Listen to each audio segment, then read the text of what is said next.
In this example, we want to calculate a 95% confidence interval of a data set. So here is our data set, and we want to estimate what is the population mean and also calculate a 95% confidence interval for this estimated population mean.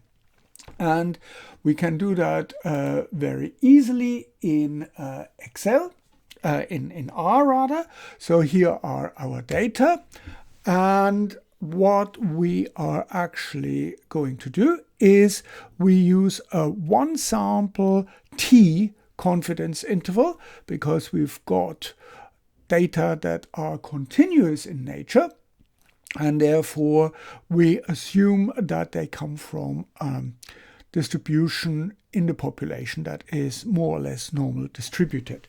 And R has a built-in function, so this is the t.test function, and we say we want the data and we want it as a confidence level of 0.95.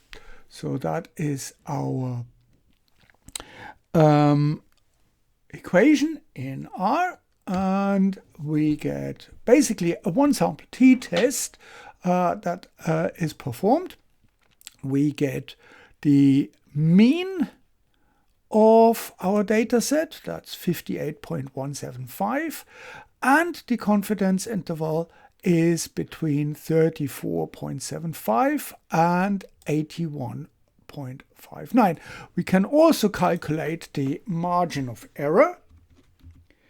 Margin of error, and this is just simply the larger upper bound of the confidence interval, 81.59, and I round, minus 58.175.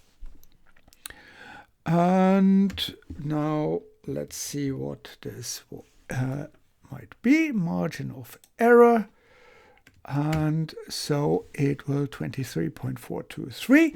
So we can report our confidence interval as 58.175 plus or minus 23.423. So this is basically our calculation, and it's very simple